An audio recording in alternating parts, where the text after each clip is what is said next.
All right, episode 1 of this project, we're gonna have to start tearing it apart, so let's get into it.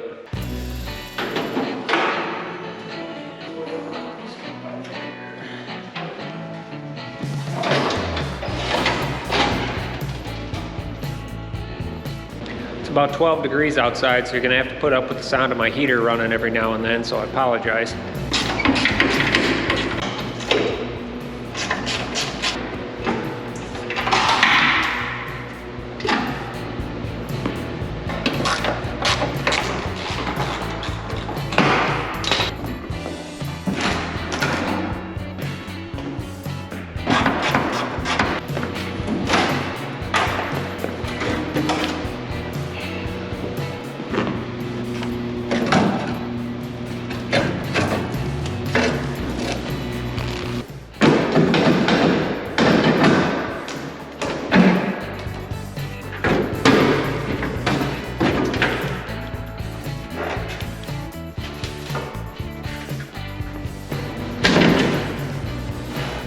All right, well, I got that fender off. I just want to show you guys why I think most of this car is original.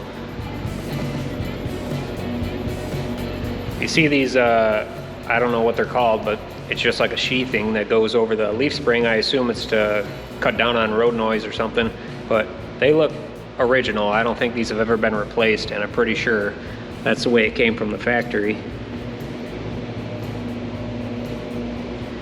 I mean, even the string and everything that holds it together just looks old. I think it's definitely got to be an original piece.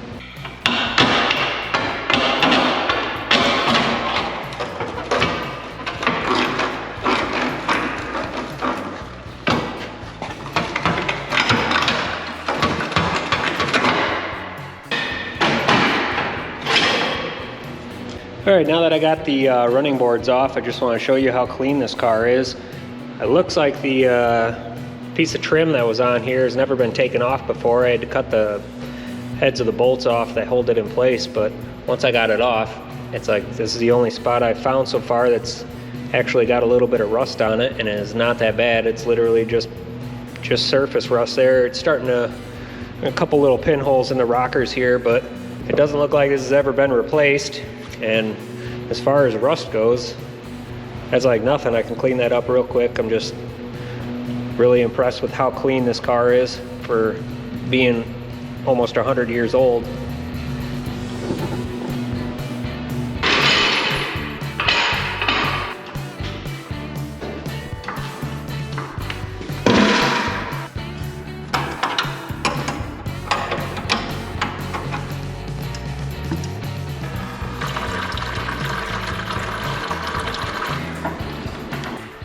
Won't come out, drill it out.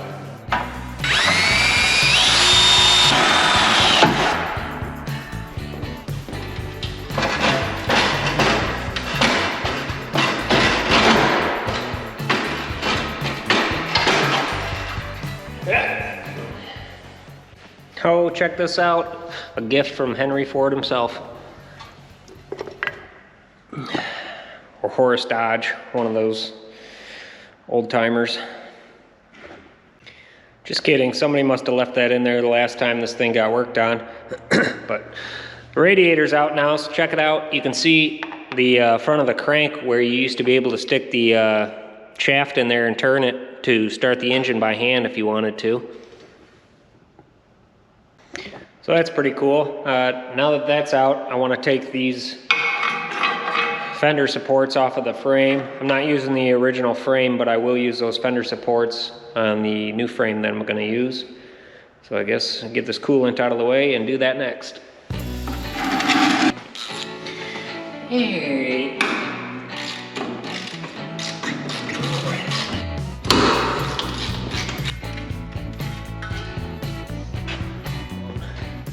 Okay, moving along, this is the original fuel pump, or the factory style fuel pump.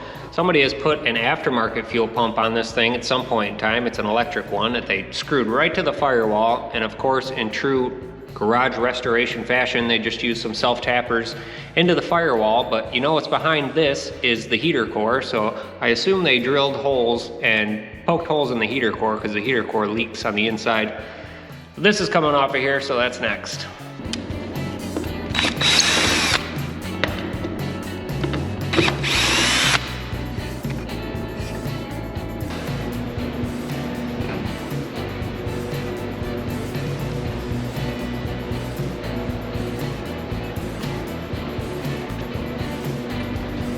Coolant thing's gonna come out of here. Oh, all of it. Damn it. Okay, just like the fuel pump on the other side, somebody has self-tapped a battery tray onto the firewall right here. This is not the original battery location. The original battery is underneath the floor, underneath the driver's footwell. I don't know why they put this here. Maybe they couldn't access the one under the floor at the time or just thought this would be easier, but it looks like they used a piece of garage door strut, loosened up one of the head studs and just nutted it under that. But we're gonna unbolt this from the firewall now.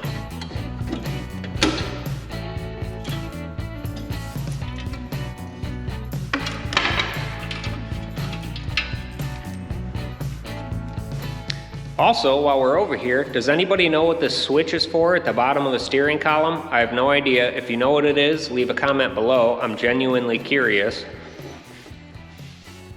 It's this right here. Seems to be connected to the steering shaft, and I don't know what it does. I don't plan on using it, but if you know, let me know below.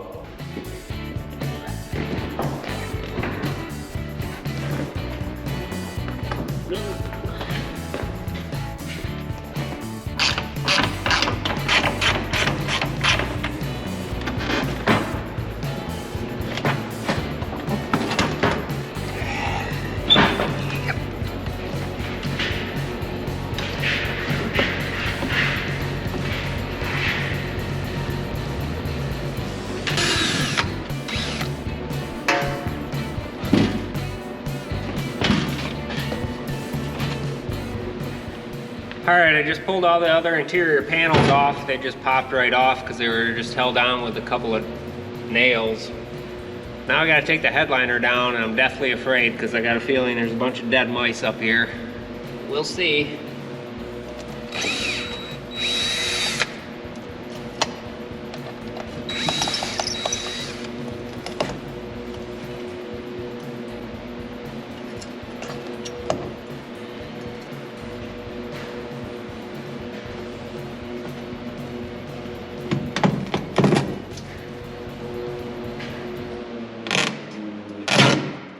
Oh, shit.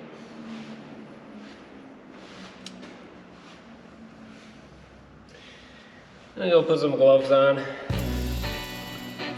It's everywhere.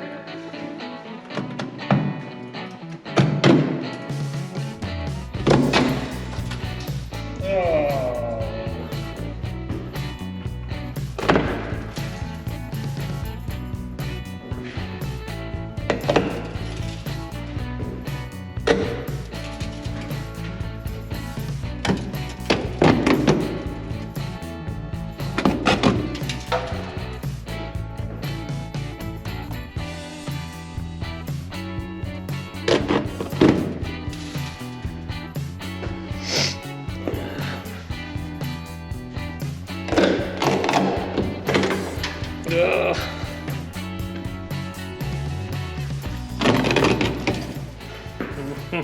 Ugh.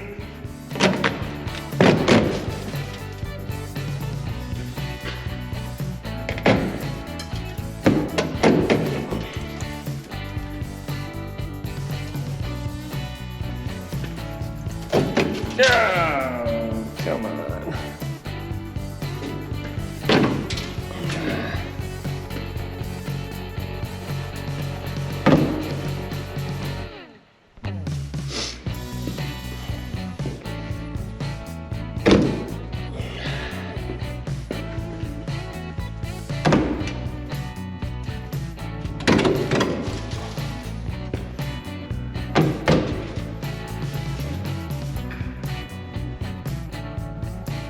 Gross. It's the not so glamorous stuff that nobody talks about when building an old car. A bunch of dead mice. And it's probably asbestos. It's pretty awesome.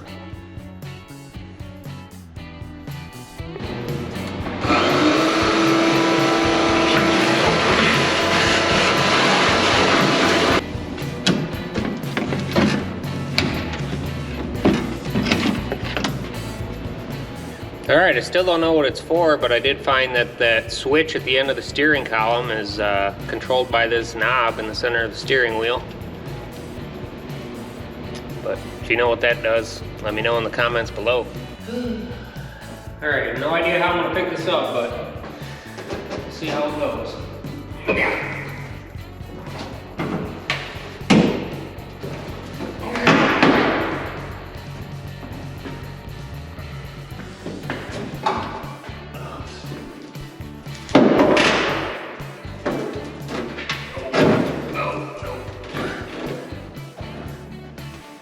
Abort.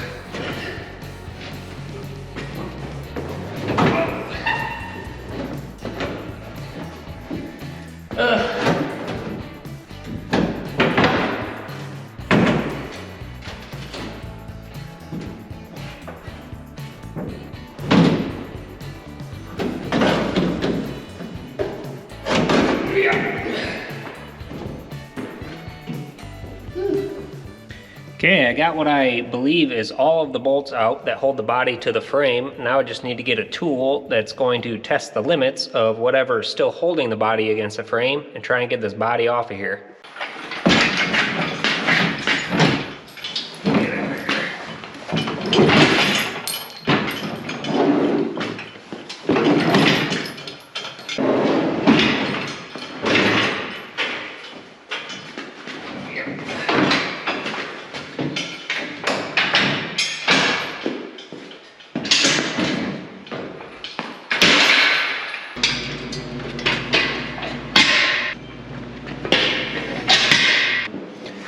All right, going up.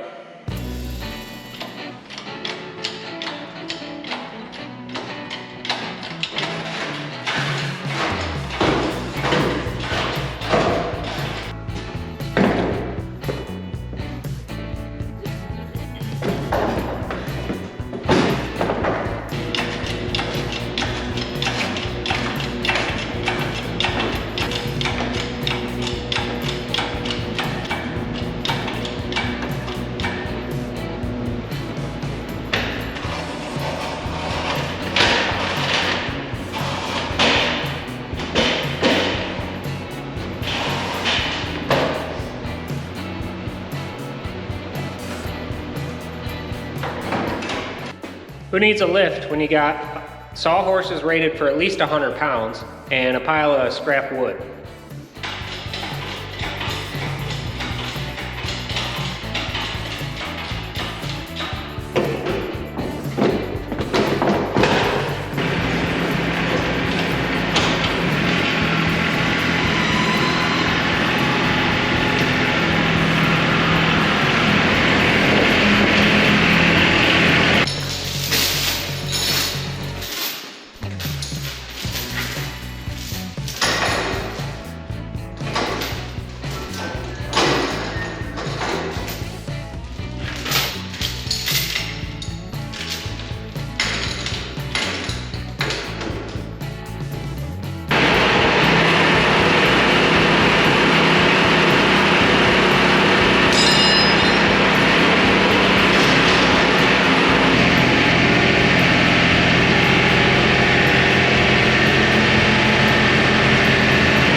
Alright guys, here's the chassis completely removed from the body, or the body removed from the chassis. If you guys know anybody that might be interested in this thing, I have absolutely no use for it. It's a pretty much 100% complete engine and chassis. It's a 6-cylinder. I was told it runs. I've never tried it. It's got a 3-speed manual transmission that I assume still works. The original rear axle, the original gas tank, spare tire, wooden wheels, everything. If you know anybody that's interested, message me, leave me a comment, or maybe email me, and I'd probably let this thing go for next to nothing, so let me know.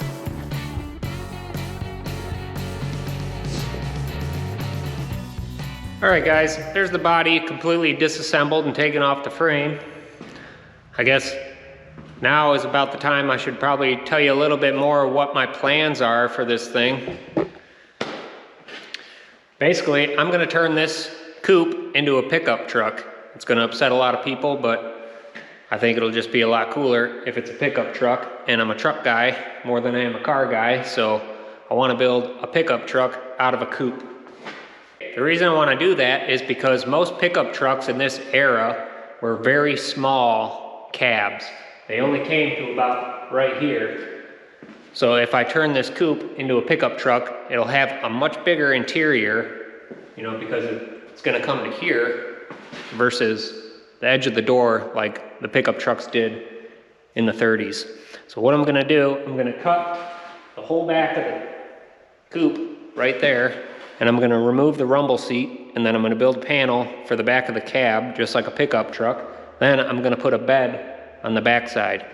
It's gonna be 4-wheel drive, and I've got a completely different chassis that I'm gonna use for this, so I don't even need the original chassis that came off of this, but it's gonna be a 4-wheel drive pickup truck, basically gonna be an extended cab pickup truck that they didn't make back in the 30s. So that's my plans for this thing. I'm gonna do some other modifications to the body. I'll probably end up making a new firewall, or at least modifying this one, because the engine that I plan on using for this, I'll have to let you guys know what that is in a future video, but the engine that I plan on using for this is probably not gonna fit in here very well, so I'm gonna end up modifying the firewall, so I'll probably end up making a whole new firewall.